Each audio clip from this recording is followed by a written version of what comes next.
Hello everybody and welcome back to another episode of Let's Play Hand of Fate 2. In the previous episode we took on, quote-unquote, the Temperance Challenge, just to show you some of the major things that you might have missed. And yes, I did some digging. If you kill any villagers, you will lose the challenge. Well, the gold challenge. We failed miserably, but I just did that to show off the Thomas the Ogre and the starving villagers. In this episode, we'll be taking on the devil. Oh, and if you really want to see how that one ends, because, you know, story, just go to the video before that, in the playlist. Anyways, in this episode, we'll be taking on the devil challenge. We all come from the downtrodden and feel that we have been unheard. Some of us ascend to great power regardless. 4 lives hang in the balance as a mysterious stranger offers help for a price. As you can see, we cannot pick our companions. That is for good reason. As for encounters, I'd say anything that can get you a lot of stuff. Food, etc. You know, that sort of stuff. Let's see, resources. Always taking the maiden, no matter what. We can actually have unlimited platinum cards in the encounters. I don't think that's the case with the equipment. I guess that card is one of your favorites. I don't see the appeal. No, wait, that only gets you food for different reasons. I'll take the Waterfall Youth. That's always a good one.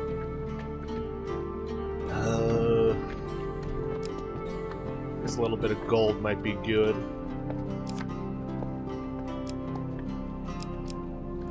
And why not Goblin Town? Then we've got equipment. I cannot stress this enough. Get stuff that helps you in gambits. In particular, card shuffle gambits. Plus, there is one specific card. It's one of the special cards that you get a token, kind of like Thomas the Ogre, that you need to have something that deals with gambits in here. I'd also recommend something that helps out on the pendulum, for reasons I will get into later.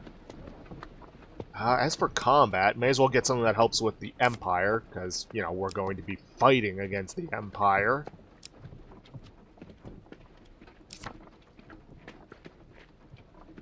And why not, let's grab a shield. Yeah, why not? This broad shield could be good. Resources, I always take food. Why not take the buckler? A bit of leather armor, because we've got 6 supplies available to us. I will be taking the Fate's Path. And let's see, that's good for Corrupted. I think the Worker's Hammer is good for Empire. And for the sake of it, let's get some gold. Okay then, let's get this. Oh, wait. I just remembered. Can't believe I almost forgot this. Let's get rid of Goblin Town. Now, I don't know if any of you remember, but this is a big but. There was a specific quest line that I told you needed to do. It was the one that involved the thief, the marketplace thief, and that whole quest line. You need to, at the very least, get the Desert Trek card. You don't have to finish the whole quest line, you just need to get the Desert Trek card. Now, if I could just find it. Is that anything else? No. Here it is, Desert Trek. Get that. You need it in order to get the golden token, and on the safe side, take Forgotten Dreams with you. It lets you, how shall I put this, relive encounters, just in case you get this before you really need it. And trust me, you need this. Okay, now let's get this started. Those who travel with you are more than mere pawns in this story. They have their own goals and their own needs. Yet their stories have ended, or they would be here by your side, would they not? Ominous news. You arrive at a tavern one evening, anxious to settle beside a roaring fire with your companions. As you enter, however, you are surprised to find no familiar faces. After a meal and several hours of waiting alone, a priest rushes in. Your friend, Ariadne, lies stricken at our temple. You arrive at the temple and to find Ariadne lying on a simple bed, attended to by a church official. He explains that she has been stricken with dark magic that is slowly draining her life. Somehow this malady resists our attempts at curing, the official says sadly. It's as if her very soul were poisoned. I'm sorry, but her time is limited. The official leaves, shaking his head. It is not my place to say, the young cleric whispers, but perhaps there are other places you may seek help. In my work helping northerner refugees, I have heard tales of their high priestess. Yeah, we know of her. A mystic of sorts who moves freely between the realm of men and the world beyond. If anyone could help your friend, it would be her. You know that the northerner priestess will not see you unless you possess enough blessings, but you have few options. With the young cleric's help, you ready Ariadne for transport and leave the temple. And that is why we don't get to pick. Now then, let me take a look over this worker's hammer. Ignore defense. Weapon deals full damage to enemies regardless of defense. Useful against Empire and Ogres. Dash 40 Empire enemies as they block to unlock this token. Shouldn't be too difficult. We also got our buckler. One-handed weapon required. Use defend to reflect attacks from ranged enemies. Riposte 15 enemy attacks to unlock this token. Again, should not be too difficult. Oh, water. Getting that as the first card. That is awesome. If I could get a success on it, that would be even better. Yes. You are surprised and relieved to see the sisters greet you at the door, both full-grown adults. Yvonne greets you with open arms as Yvette sulks in the corner. Thank you for your assistance the other day. As promised, here is the citron vial. I've already filled it from the waterfall. Potion of Youth. At the beginning of each new map, draw one life gain card. Yvonne insists you stay for some pie before you go, fresh from the oven. Why, yes, Given I times should. are so dark, you are lucky to have allies willing to assist. You are walking past a black, plain-looking carriage when the door suddenly opens and a huge pair of hands lifts you inside. The carriage leaps forward as the doors shut and you find yourself sprawled on a seat, opposite a huge, powerfully built but unusually ugly man. Lord Apollyon requests your presence, the half-ogre declares. The creature is silent the rest of the journey until you arrive at an impressive manor house. You exit the carriage and are brought into a large hall for an audience with Lord Apollyon. Ah, the great adventurer herself, Apollyon begins, smiling broadly and stepping forward to greet you. He bows slightly. Let's be polite with this man. Greet him graciously. I have heard of your exploits. I too am but a servant of the Empire and its people. I'd like to offer my services, if you ever have need of them. I don't presume to wield a sword or dodge a claw troll as well as you, of course, but I do try to support good people with supplies and such, especially heroic figures such as yourself. Apollyon invites you to stay and entertain him with stories of your adventures so far. He seems captivated by every word, and several hours pass quickly. You lead an incredible life. I hope you return again soon with more enchanting tales. Apollyon takes an item from many adorning the walls, saying, Please, accept this paltry gift. Perhaps it will help you rescue your friend. A broad shield. Kind of the one thing I didn't really need, but oh well. One-handed weapon required. Use defend to block from attacks. Reduces movement speed by 10%. Let's see. Defend 30 attacks from enemies to unlock this token. Okay, I can do that. Allow my coachman to take you back, and please, come visit again anytime. Something tells me we don't have much of a choice. Unless I mysteriously get 2 blessings, but I don't see that happening. Ursus, a young warrior. Yeah, I saw this last episode.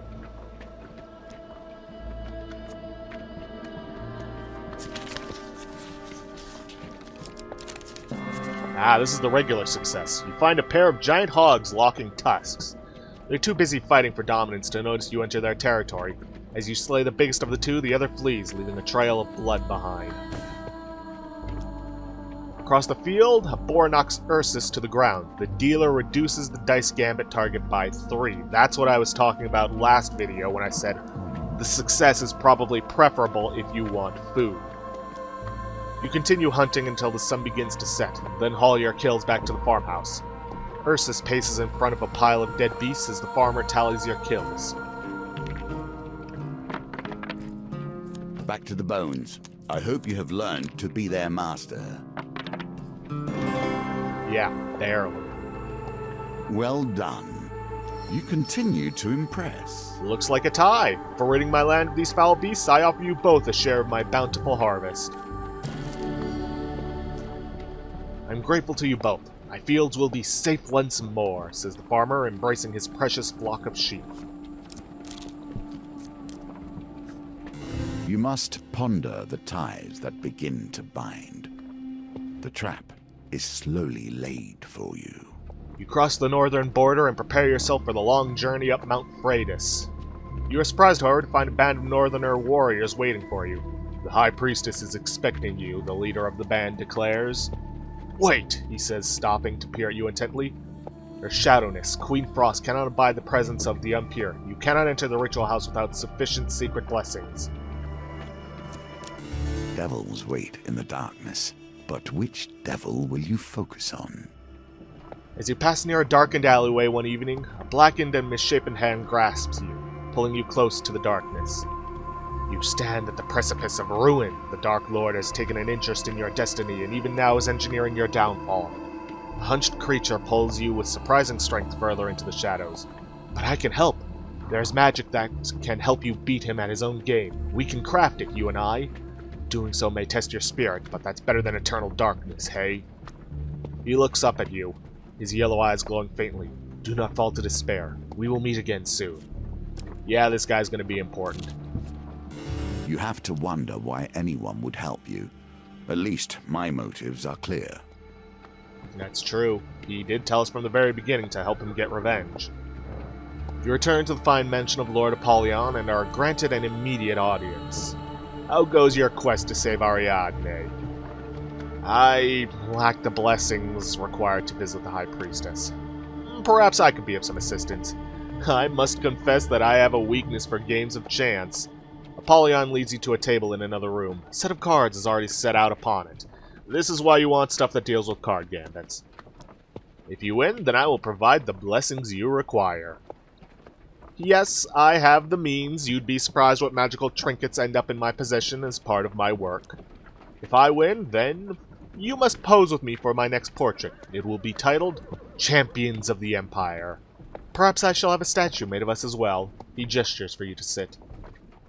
I'll even stack the deck in your favor. After all, I enjoy the excitement of the game and care little for actually winning. Somehow I doubt that. I'm sure you'll do well. Yeah, don't expect it to stay this easy. Well done, Apollyon claps in appreciation. I think you've played this game before.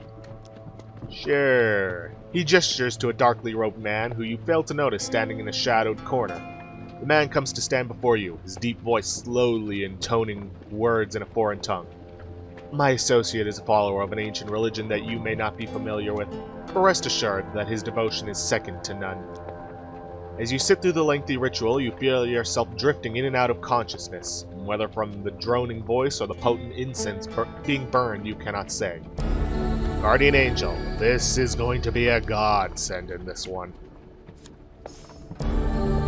Steel Opener, first strike. The first hit in the combat against Empire deals 50 bonus damage. Okay. Allies return. You revive your companions at the beginning of each new map. And Deft Eye, reduce speed of a wheel gambit. Interesting. When I played this previously, it would only give me blessings that dealt with gambits, so it could be that the Guardian Angel is guaranteed, but the rest are random. You suddenly awake, Apollyon watching you with mild amusement from across the table. I expect you'll want to begin your journey to the High Priestess immediately. I sincerely hope your friend makes a full recovery.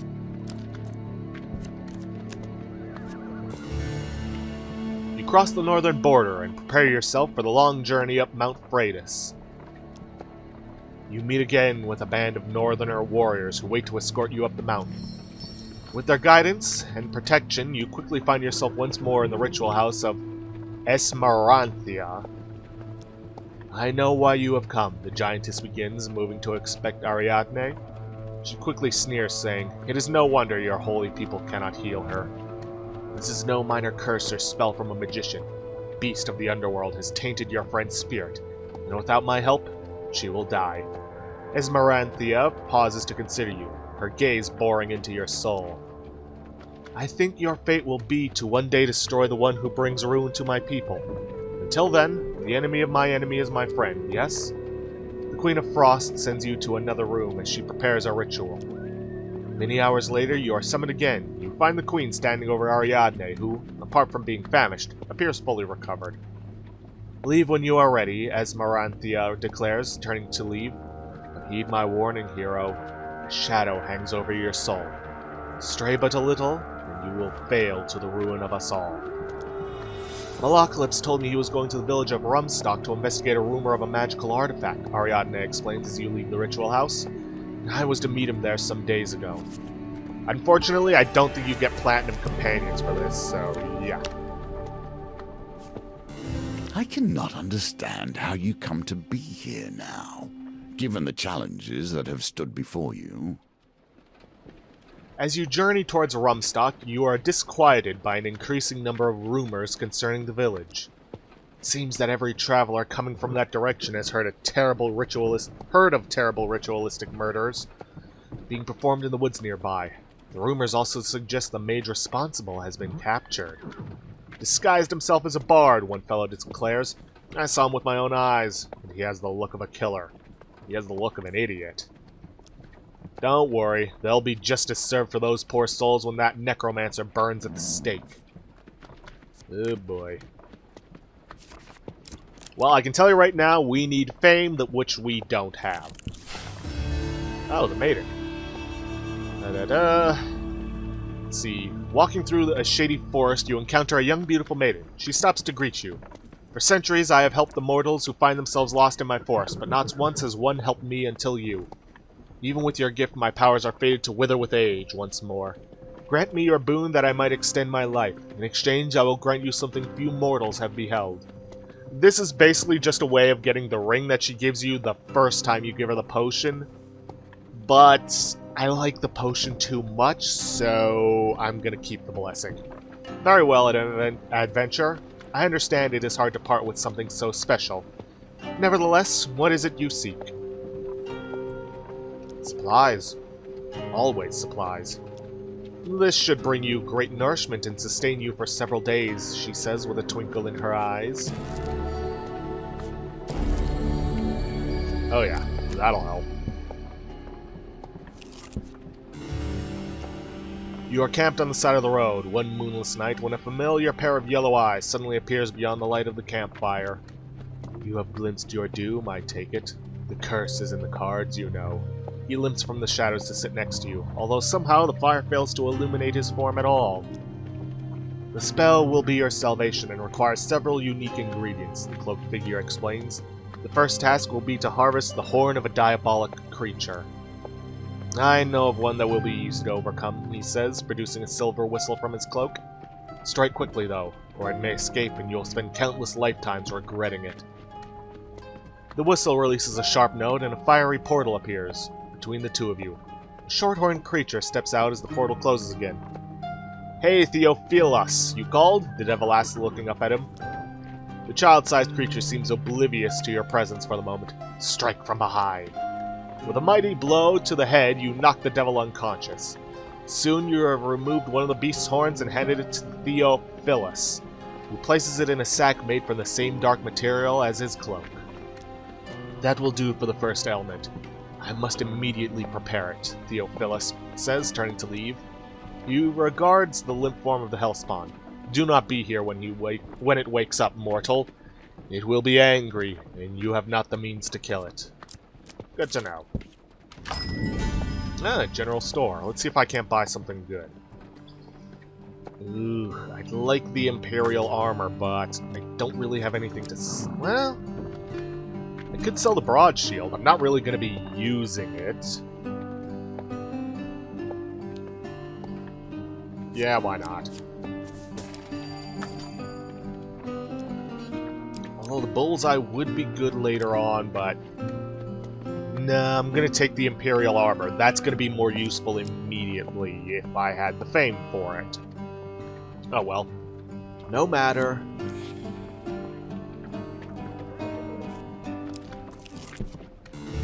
Second one shouldn't be too difficult.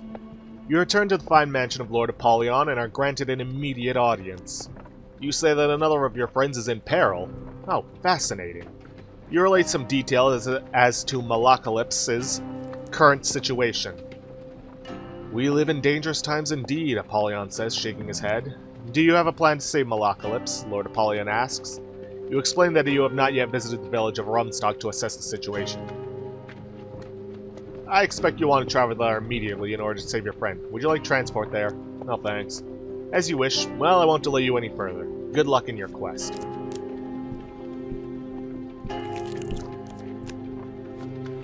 So the noose begins to tighten, and we question the very stakes. You arrive at the village of Rumstock, where Malacalypse is being held. You leave the troubled village behind, intent on finding some way to rescue your companion. Strange. Should have mentioned something of fame.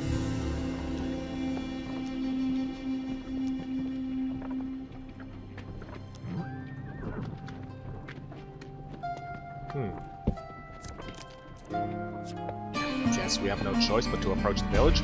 A wooden stake with brushwood piled around it stands in the village center. A few peasants stand around, talking eagerly about the impending doom of the so-called necromancer.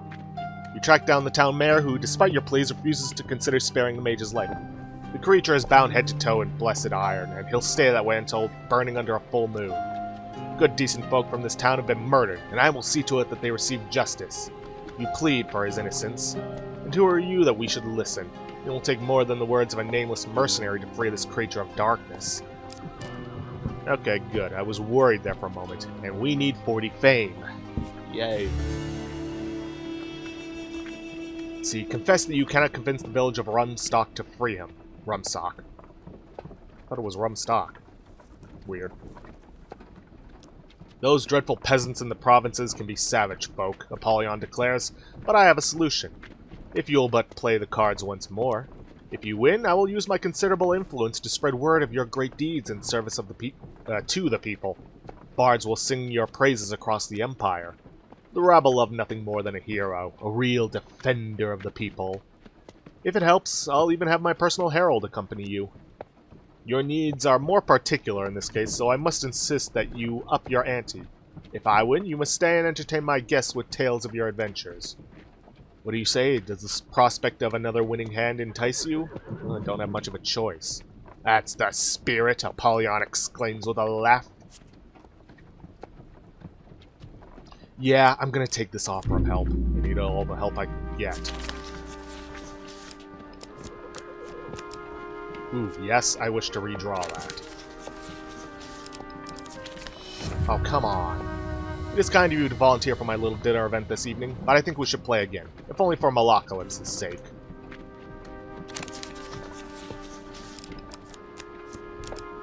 Really? How unlucky can one get? I think you are letting me win. You are too kind, but you leave your friend in peril. I insist you allow me to help.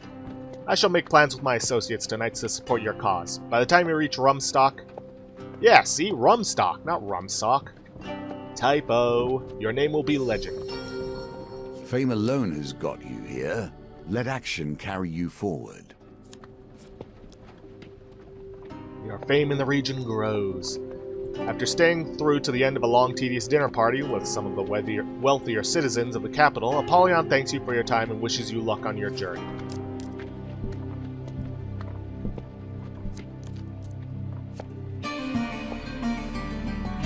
As you approach, a woman tending her garden spots you. She sends her child to fetch the mare, and minutes later a throng of other villagers approach, led by a balding man. "Look! The hero of the Empire is in our village!" "You're here for the demon, of course. You must have heard that we captured it ourselves." The peasants all cheer. "Don't worry, we intend to burn it during the full moon." You ask the mayor to take you to Malacalypse, who you find sitting in a small I need to stop getting ahead of myself when reading this stuff. Sitting in a small cell bound in silver chains set with glowing runes. With some effort, you manage to convince the mayor to release him into your custody for proper disposal. "I'm sure you know best when it comes to creatures of the underworld," the mayor says, "but we have the fire planned and everybody is coming. Perhaps you could stay just until the full moon," he asks hopefully as you lead Malacalypse away. At the edge of the village, the mayor reluctantly removes Malacalypse's chains and stands well back as you leave. "Thanks. Those country folk weren't kidding around." He goes on to relate how he was set upon as he entered the village, being accused for some local murders involving magic. "It sure seemed that they knew I was coming. Where did they get those anti-magic chains from?" You fill Malacalypse on what happened to Ariadne. "What about Estrella and Kolbjorn?" he asks as you begin your journey back towards the capital. "Oh, we'll find out soon enough."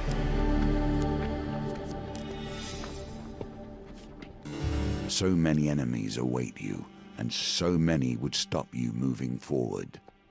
The next day, you stop to rest at a small inn. There are a few other patrons as you consume a sparse meal before retiring to your room. Moments later, you hear a noise at the window. It suddenly opens, allowing a hooded stranger to step inside. "Relax your sword-arm, mercenaries," the woman exclaims, warding you away with an open hand.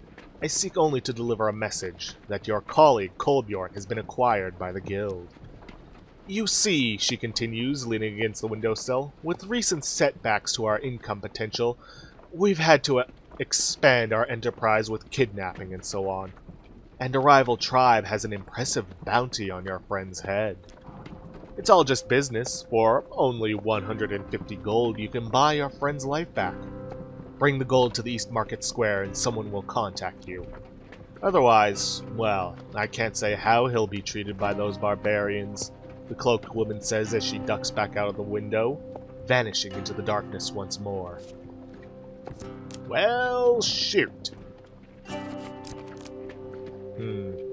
Got 2.5 minutes left. I know we're halfway through, but the last one could be a doozy. Uh-oh. This could be a problem if the other card is also here. Because this is not where we need Desert Trek. Grey Traveler, you sit resting next to a river one afternoon when Theophilus, his dark form, rises from the water and limps towards you. He appears to be completely dry when he stops before you.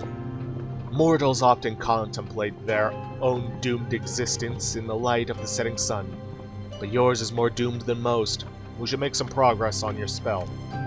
Why are you helping me? Ha! I have offered to help you with no mention of reward for myself. Of course you are suspicious of my intent. He stares into the distance for a moment before saying, I have my own reasons for seeing a poor, helpless soul escape the clutches of the Lord of Evil. The next step is normally as difficult to achieve as obtaining a devil horn. But luck is with us again. The agent of your downfall has provided us with exactly what we need. He gestures and your skin begins to glow. To possess so many blessings is a rare for a mortal. I shall add their power to the mix. Theophilus opens a small vial towards you, and with a sickening tug you feel some part of you torn away. Now you have to pick which ones to give up. Don't give up Guardian Angel. I'll give up Steel Opener. Deft Eye, because we don't really need the Wheel Gambit. Fate's Path. And that should do it. Good, we get to keep the Potion of Youth. This will do nicely, Theophilus says with satisfaction as he seals the urn. Never lose hope, mortal, he calls as he returns to the river. The Dark One may yet still lose his prize. Everything is a wager, but our difference is that we understand the game must have rules and definitions if it is to bind.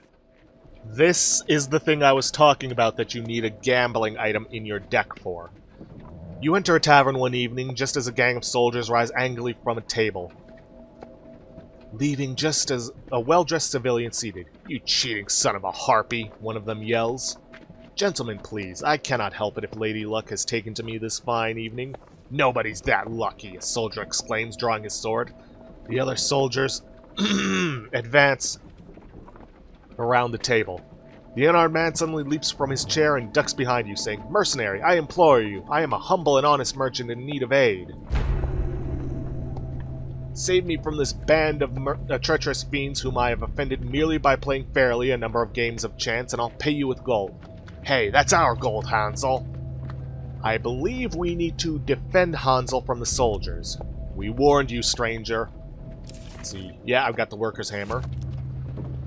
Hansel runs and hides behind the bench, his money bags clinking loudly as the battle begins.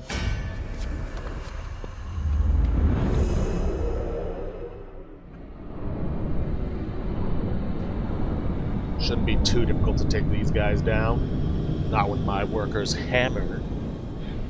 Plus, it'll help me out.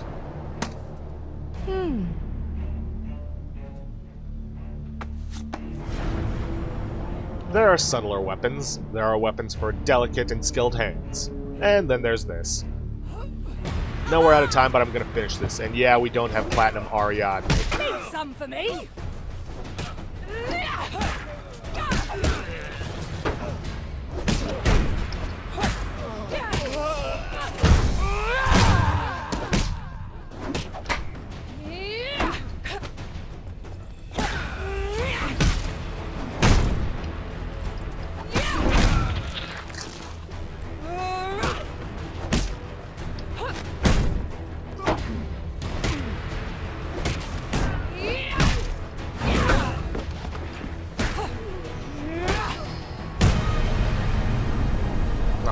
Kill stealer. Oh well. Job is done with minimal damage, so I can't complain too much. Having dealt with the threat of the vengeful soldiers, you turn to find lucky Hansel lying behind the bench, a northerner warrior crouched over him. "The man who cheats has no honor," the northerner says matter-of-factly, sheathing his knife and hefting the merchant's money bags. "You will not cheat me again."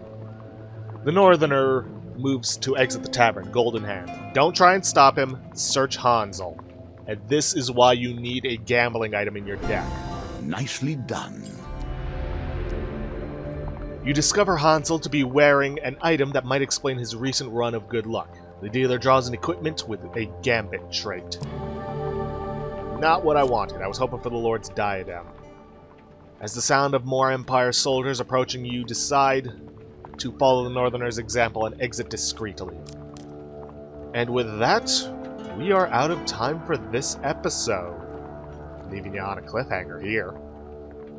So, if you guys like what you see, please leave a like, subscribe for future content, don't forget to hit that bell icon to get notifications for when I upload, or to hit the straw poll link to vote for our next Let's Play.